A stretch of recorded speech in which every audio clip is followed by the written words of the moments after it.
Hey YouTube, what's up? In JT Sasuke, I'm here to bring you guys a review for the DC Extended Universe. Basically, I'm going to be talking about my thoughts on Batman v Superman and Suicide Squad, as well as Man of Steel. Might as well throw that out there, give my opinions, see where I want to talk about where I want it to go, and all that other jazz. So, for starters, I want to say that I am a Marvel fanboy. I proudly admit that I will always like Marvel before I like DC. That's just the kind of person that I am. I'm not saying that I don't like DC, because I do. I really do. I very enjoy DC very much. But I like Marvel more. You know what I'm saying? Especially with their comics. I would purchase a Marvel comic before I purchase a DC comic. As a matter of fact, I actually have basically all Marvel comics. I think I only have one DC comic upstairs, and I'm not even sure. I think it's We Are Robin, like the only DC comic that I have, and that's because I went to a comic book store on Free Comic Book Day, and I picked it up, and it's issue number 1, so I figured why not read it. I haven't had the chance to yet because I am a very lazy motherfucker, but But with that being said, so just know that I'm not a raving DC fanboy, but I do love DC, and I can without a doubt say that I love the DC Extended Universe for what they're doing right now with their movie universe. I love Man of Steel. It's one of my top 10 favorite movies of all time. Batman v Superman is most likely going to bump out something in my list as one of my top 10 favorite movies of all time, and Suicide Squad was also fantastic. I love all 3 of those movies. I think all 3 of those movies were great. I don't like the fact that Man of Steel, Batman v Superman, and now Suicide Squad are getting such negative reviews from critics and fans alike. I want to talk about the critics, and I want to say that I think the critics are too used to the way Marvel does their movies. They're more campy, they're more lighthearted, and there's more of a, I guess you could say, hopeful feel to the Marvel Cinematic Universe movies. And DC is a lot more darker, a lot more realistic, a lot more grittier and stuff like that. There's nothing wrong with that. DC, from my experience, I could be wrong, but DC, from my experience, has always been the darker out of the darker comic book company out of DC and Marvel. Not saying that Marvel hasn't gotten dark or can't go dark in their comics and in their movies, but it's, typically the darker of the two. And so when they adapt that into their movie universe to make it different from Marvel, I don't think that people should complain about that. That may not be your thing, but I mean, come on now. A lot of people didn't like the fact that Superman killed General Zod at the end of the Man of Steel movie. They didn't like the fact that Superman, his battle destroyed a lot of Metropolis at the end of that movie. And I say this for both of those. General Zod said that there was only one way it was going to end. Either he dies or Kal dies, or Clark or Superman, whatever you want to call him. He said one of those two were going to die. General Zod also said he would never stop trying to kill these humans. So what other choice did Superman have? He had to kill him. He had to take him out. He didn't want to. He pleaded with him. He pleaded very hard with Zod to stop, and Zod said, and I quote, "Never." So he did what he had to do to save the human race, and that was killing General Zod. A lot of people hate that, but forget that he also killed General Zod back in the 70s in Superman 2. He took away his powers, crushed his hand, and threw him into an abyss and let him fall to his death. He killed him then too. It wasn't as in your face as snapping his neck in the Man of Steel, but still. So with that being said, a lot of people also don't like the fact about the destruction of Metropolis. I'll tell you this. There are 2 reasons why the destruction of Metropolis is justified. Reason number 1, Superman is a new hero, and he's not gonna be thinking about, oh man, I should probably get this away from the city. He's gonna be like, this is going to hell. I need to stop this as soon as possible. You know what I'm saying? Most people aren't gonna think like that and be like, oh my god, the city is taking damage. Especially if this is your first time on the job, you're just gonna be thinking, I need to stop this, and I need to stop it now. So there's that. But to really solidify why there's a justification for the destruction of Metropolis, General Zod is a general of the Kryptonian military. For those of you that don't know, when you go into the armed forces, they train you in hand-to-hand combat.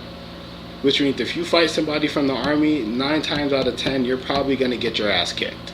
Because they train you in hand-to-hand combat. So not only does General Zod have superior fighting capabilities and just ability period to Superman, but he also has all of his same powers now that he's on Earth and his body is being charged by the sun. Do you really think Superman will be able to control that battle? No. He has all of his same powers and superior fighting tactics. Superman is lucky to have won that battle point blank period. There was a couple times where Superman had the upper hand, but overall he was really just getting kind of thrown around by Zod and getting a couple lucky shots in. When they were coming back from space, Superman just happened to be able to roll over and be on top when they actually crashed into that building, which gave him the upper hand. So, with the destruction of Metropolis due to that fight, it's because Zod was just better than him. Superman barely won that fight. That's what I have to say about the Man of Steel. I loved it. It was a great movie. Batman v Superman. There are things that worked with this movie, things that didn't work with that movie. A couple things I didn't like about the movie overall. I didn't like the fact that the very first scene was the dream sequence. We didn't need that. That could have came later in the movie, or it could have just not happened at all. The opening scene should have been the shot after that, which is where we were introduced to Bruce Wayne's perspective of Superman and Metropolis. That should have been the very first scene of the movie, and every time I watch Batman v Superman, I watched it about 6 times now. 5.5, but I haven't finished the 6th time. But every time I watch the movie, I skip over the intro because it's fucking stupid. With that being said, I also don't like the Flash thing. Not because it felt random and out of place like everyone says it does. For me, I didn't care. I thought it was cool. What I didn't like is the fact that they made it seem like a dream. I know there is papers fluttering in the back to make it be like, oh, was it really a dream?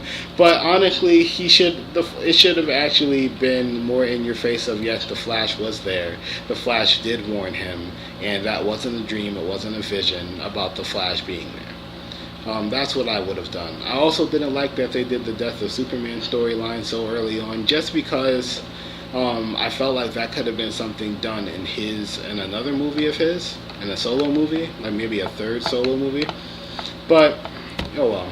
And I know the reason why they did that is so that way we can have Superman become the person that we want to be, that we want him to be. And I'll talk more about that in a moment.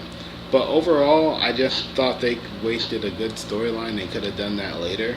And they could have had it where Superman helped defeat, I don't know, something, anything. And people were just like, oh my god, thank you, Superman. If it wasn't for you, we would be dead. And everyone starts liking him. That's how I would have handled it. But Death of Superman, hey, whatever. I had another one initially, but I can't never remember the 4th one, so those are my 3 complaints. Everything else I really liked with the movie. Ben Affleck's Batman was fantastic. Gal Gadot, and it is pronounced Gadot, not Gadot, it's Gadot. She said it in an interview herself. But Gal Gadot's Wonder Woman, fucking fantastic. The score was beautiful. The cinematography was great. For those of you that didn't like Batman v Superman, the initial theatrical release, I urge you to find the Ultimate Edition and watch that. I'm pretty sure it'll change your opinion. If it doesn't, hey, you just don't like the movie. But the Ultimate Edition is definitely worth watching, as those 30 minutes of extra footage definitely enhances the movie to the point where I don't even watch the original cut anymore. I watch the extended edition or the Ultimate Edition every time I watch the movie. So with that being said, my feelings on Batman v Superman, I want to talk about Suicide Squad, and I want to say first off that movie was very good. I'm not saying it was a great movie, I'm not saying it was a perfect movie, because the Enchantress was very one-dimensional. I felt like the Joker should have been the villain of that movie. The Suicide Squad should have assembled to stop the Joker for something, instead of the Enchantress. They could have set the Enchantress up to be a villain for a sequel. That would have been cool. But the Enchantress was a very one-dimensional villain. And the 3rd act was a bit shaky, but overall, I thought the movie was good. I thought all the portrayals were great. Jack Courtney did good as Captain Boomerang, although he didn't have too much of a pivotal part. I think the takeaway character from this entire movie was definitely Harley Quinn. I think Margot Robbie did a perfect job as Harley Quinn. Harley Quinn is batshit crazy, but she's also intelligent, and they showcase that. Harley Quinn is a great hand-to-hand combat fighter. They showcase that as well, and they showed how she's obsessed with the Joker, but at the same time, she's kind of like, I don't know if I should be here subconsciously. When it comes to her relationship with the Joker, because Harley Quinn's kind of always been like that. She's always been like, I'm in love with the Joker, but deep down she's like, I don't know if I should be with him. You know what I'm saying? So it's a very interesting thing. And I just like the way that they portrayed her. Deadshot was portrayed really well. I feel like they humanized him a little too much. I don't know too much about the character. I don't know if he does have a daughter in the comics. Maybe he does. But I think they humanized him just a little too much, but that's the only reason he's not my favorite character in the movie, honestly, because I like Will Smith. Will Smith is a great actor. He did good in Deadshot. Ben Affleck and Batman, even though he was only in a couple of scenes, it was still fantastic. I love Ben Affleck's Batman with a passion. He's really good at Batman. I really like how Batman was like, I don't want to do this in front of your daughter, Ford, as he was taking him in. Clearly, the main villain of this movie was literally Amanda Waller. Viola Davis did a fucking phenomenal job as Amanda Waller. Amanda Waller, and is not to be fucked with.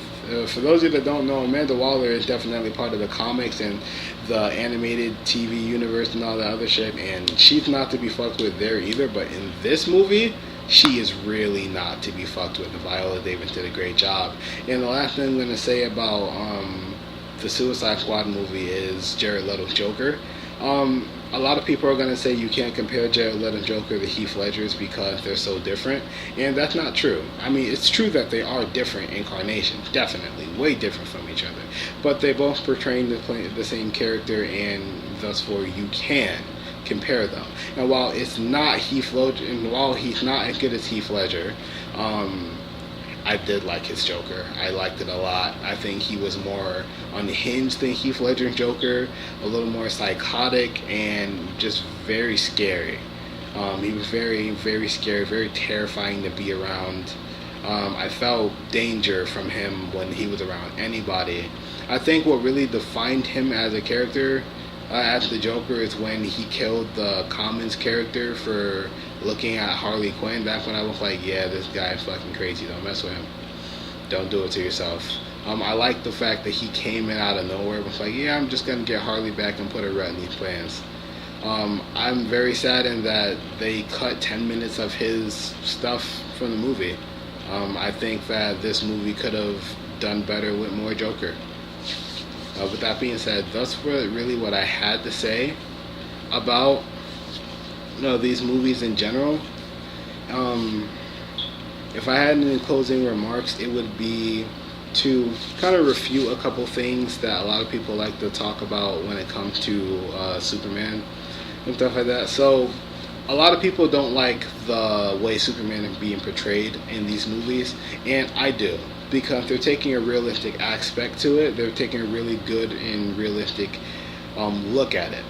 If Superman was an alien god in real life, if a person, an alien who has all of Superman's powers, did emerge and have a battle that destroyed a city like New York City, people are going to be talking about it all the time. You're going to have people who are going to hate him, and people are going to be like, well, I'm glad he was there to stop, you know what I'm saying, the people from his race from killing us all. And he's going to be divided. And that's going to get the government involved, and the government is going to be like, what are we going to do? You know what I'm saying? He can't be making these decisions. How does he decide who lives and who dies, who's important, and all this other stuff?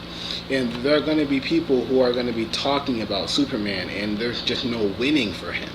No matter what he does, people are going to find a way to shoot his actions down. And Superman is not brooding. He's upset.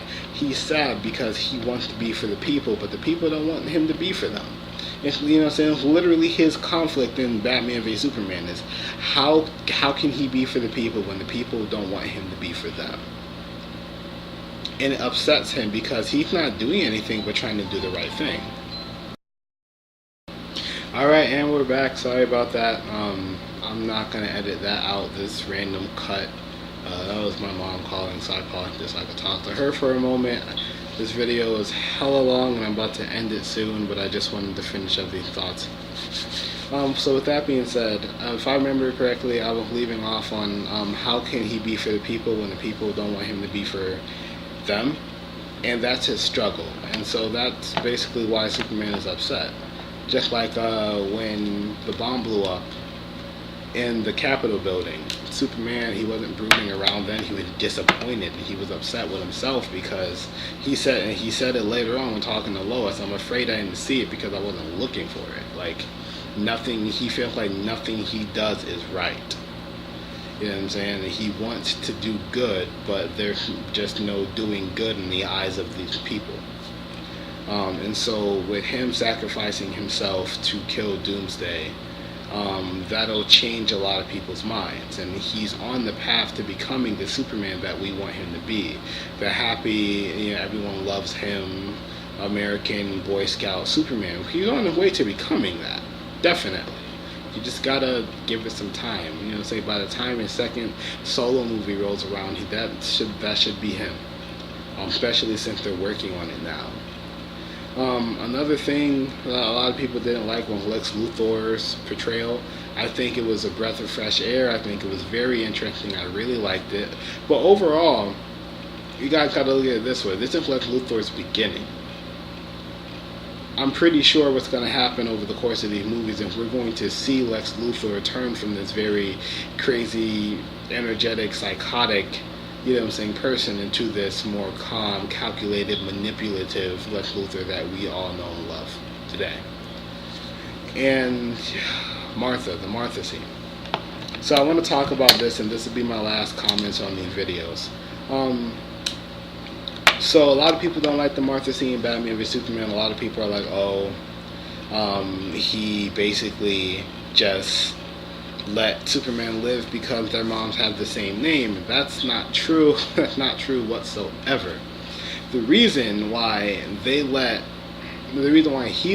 Superman live was because he began to humanize him.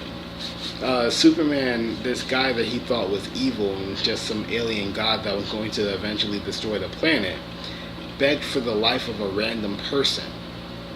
He begged for the life of a random person. Yes, the person's name just happened to be Martha, but he could have yelled Jesse. He could have said, save Jesse, you're letting him kill Jesse. And he still would have been like, okay, who the hell is Jesse and why did you say that name? You know what I'm saying? It just so happened that the names lined up to be Martha with their moms. You know what I'm saying? And then when he figures out that that's Superman's mom, he begins to humanize him. He begins to realize this guy, who I was about to kill, is not so different from me. This guy used what would have been his final breaths to ask me, his killer, to save his mom. This guy is not a bad guy after all, and I've been an asshole. He's begun to unravel and realize that he is becoming the very thing that he hoped to stop by becoming Batman. That is the whole point of the Martha scene. It wasn't because their moms shared the same name. It was because by figuring out that Superman had a mom to begin with, that Superman was actually just as human as he was, even if he isn't literally human. That was the whole point of the Martha scene. I feel like a lot of people just ran with the hate, and a lot of people just try not to understand. With that being said, those are my opinions. Rage in the comment sections. I'm expecting this video to actually get some dislikes, and probably no likes. But tell me your opinions. Tell me if you agree. Tell me if you disagree. I want to know if you've stuck with me throughout this video for this long. Thank you, and I'll catch you guys later. Peace.